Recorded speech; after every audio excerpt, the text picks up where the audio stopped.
First ಗಟ್ಟಿ ಅವಲಕ್ಕಿನ ತಗೋಬೇಕು, ಅದನ್ನು ಪೌಡ್ರು ಮಾಡ್ಕೋಬೇಕು. ಫೈನ್ ಪೌಡ್ರು ಥರ ಹಾಕ್ಕೊಂಡು ಒಂದು ಪ್ಲೇಟ್ಗೆ ಎತ್ತಿಟ್ಕೋಬೇಕು. ನೆಕ್ಸ್ಟು ಇದಕ್ಕೆ ಸಾಂಬಾರು ಪೌಡ್ರು, ಬೆಲ್ಲ, ಉಪ್ಪು, ಹುಣಸೆಹಣ್ಣು, ಕರಿಬೇವಿನ ಸೊಪ್ಪು ಮತ್ತು ಮಸ್ಟರ್ಡ್ ಹಾಕೋಬೇಕು. ನಂತರ ಹುಳಿ ಇದನ್ನು ಸೋಸ್ಕೊಂಡು ಈ ಥರ ಸಪ್ರೇಟ್ ಮಾಡಿಕೊಂಡು ಅದಕ್ಕೆ ನಾವು ಇಂಗ್ರೀಡಿಯೆಂಟ್ಸ್ ತೊಗೊಂಡಿದ್ದೀವಲ್ಲ ಅದು ಸಾಂಬಾರು ಪೌಡ್ರು, ಬೆಲ್ಲ, ಉಪ್ಪು, ಕರಿಬೇವು, ಸ್ವಲ್ಪ ಇಂಗು ಎಲ್ಲನೂ ಹಾಕಿ ಮಿಕ್ಸ್ ಮಾಡಬೇಕು. ಎಲ್ಲ ನೀಟಾಗಿ ಮಿಕ್ಸ್ ಆದ ನಂತರ ಇನ್ನೊಂದ್ಸಲ ಎಲ್ಲನೂ ಕರಗಿದೆಯಾ ಅಂತ ಚೆಕ್ ಮಾಡ್ಕೋಬೇಕು. ಆನಂತರ ಸ್ವಲ್ಪ ಹಿಂಗೆ ಹಾಕಿ ಮಿಕ್ಸ್ ಮಾಡಬೇಕು. ಆಮೇಲೆ ನಾವು ಪೌಡ್ರು ಮಾಡ್ಕೊಂಡಿರೋಂಥ ಫೈನ್ದಿರುತ್ತಲ್ಲ ಅದನ್ನು ಎತ್ಕೊಂಡು ಅವಲಕ್ಕಿನ ಅದಕ್ಕೆ ಹಾಕಿ ಮಿಕ್ಸ್ ಮಾಡ್ಕೋಬೇಕು. ಎಲ್ಲನೂ ನೀಟಾಗಿ ಹೊಂದ್ಕೊಳ್ಳೋ ಥರ ಕಲಿಸ್ಕೊಂಡು ರೆಡಿ ಮಾಡ್ಕೋಬೇಕು. ಅದಕ್ಕೆ ಸಾಕಾಗಲಿಲ್ಲ ಅಂದರೆ ಇನ್ನೊಂದು ಸ್ವಲ್ಪ ವಾಟ್ರ್ ಹಾಕ್ಕೊಂಡು ಮಿಕ್ಸ್ ಮಾಡ್ಕೋಬೋದು.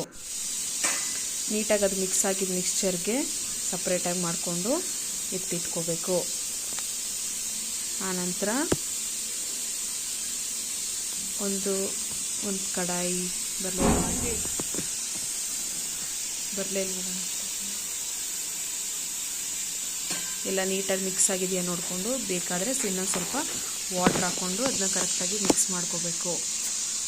ಆನಂತರ ಬೇರೆ ಫ್ರೈ ಮಾಡೋಕ್ಕೆ ಇಂಗ್ರೀಡಿಯೆಂಟ್ಸ್ ಆದಂಥ ಕಡಲೆಕಾಯಿ ಬೀಜ, ಸಾಸಿವೆ, ಕಡಲೆಬೇಳೆ, ಕರಿಬೇವು, ಉದ್ದಿನಬೇಳೆ ತೊಗೋಬೇಕು. ಒಂದು ಬಾಣಲಿ ತೊಗೊಂಡು ಅದಕ್ಕೆ ಬೇಕಾದಷ್ಟು ಒಂದು 4 ಟೀ ಸ್ಪೂನ್ ಆಗುವಷ್ಟು ಎಣ್ಣೆನ ಹಾಕಬೇಕು. ಆಮೇಲೆ ನಾವು ತೊಗೊಂಡಿರುವಂಥ ಮಿಕ್ಸ್ಚರ್ ಎಲ್ಲ ಇರುತ್ತಲ್ಲ ಇಂಗ್ರೀಡಿಯೆಂಟು, ಸಾಸಿವೆ, ಕಡಲೆಬೇಳೆ, ಉದ್ದಿನಬೇಳೆ, ಕಡಲೆಕಾಯಿ ಬೀಜ, ಕರಿಬೇವು ಎಲ್ಲನೂ ಹಾಕಿ ಫ್ರೈ ಮಾಡ್ಕೋಬೇಕು. ಚೆನ್ನಾಗಿ ಅದು ಫ್ರೈ ಆಗಿರಬೇಕು, ಇಲ್ಲಾಂದರೆ ಹಸಿ ಸ್ಮೆಲ್ ಬರುತ್ತೆ. ಅದೆಲ್ಲ ಫ್ರೈ ಆದ ನಂತರ ನೆಕ್ಸ್ಟ್ ನಾವು ಕಲಸಿಟ್ಕೊಂಡಿರೋ ತೊಗೋಬೇಕಾಗುತ್ತೆ. ಅದನ್ನು ಅದಕ್ಕೆ ಬಾಣಲಿಗೆ ಹಾಕಿ ಈ ಥರ ಮಿಕ್ಸ್ ಮಾಡ್ಕೋಬೇಕು. ಫುಲ್ ಎಲ್ಲ ಅದು ಒಂದು 5 to 10 ಮಿನಿಟ್ಸ್ ಕೈ ಆಡಿಸ್ತಾನೆ ಇರಬೇಕು. ಅದು ಫ್ರೈ ಹಸಿ ವಾಸನೆ ಹೋಗೋ ತನಕ ಮಿಕ್ಸ್ ಮಾಡ್ತಾ ಇರಬೇಕು. ಫುಲ್ ಅದೆಲ್ಲ ಹಸಿ ವಾಸನೆ ಹೋಗಿದೆ ಅಂದಮೇಲೆ ಅದನ್ನು ಕೆಳಗಡೆ ತೆಗೆದಿಟ್ಬಿಟ್ಟು ನಂತರ ಅದಕ್ಕೆ ಸ್ವಲ್ಪ ಕೊತ್ತಂಬರಿ ಸೊಪ್ಪು ಮತ್ತು ತೆಂಗಿನಕಾಯಿ ತುರಿನ ಮೇಲ್ಗಡೆ ಹಾಕಿಬಿಟ್ಟು ಈ ಥರ ಸಪ್ರೇಟಾಗಿ ಎತ್ತಿಟ್ಕೊಂಡು ಮಿಕ್ಸ್ ಮಾಡಿಕೊಂಡು ತಿಂದರೆ ಗೊಜ್ಜು ಅವಲಕ್ಕಿ ಅಥವಾ ಪುಳಿ ಅವಲಕ್ಕಿ ಅಂತಲೂ ಕರೀತಾರೆ. ರೆಡಿಯಾಗಿರುತ್ತೆ, ತಿನ್ನೋಕ್ಕೆ ಚೆನ್ನಾಗಿರುತ್ತೆ. Thank you. It's ready to eat.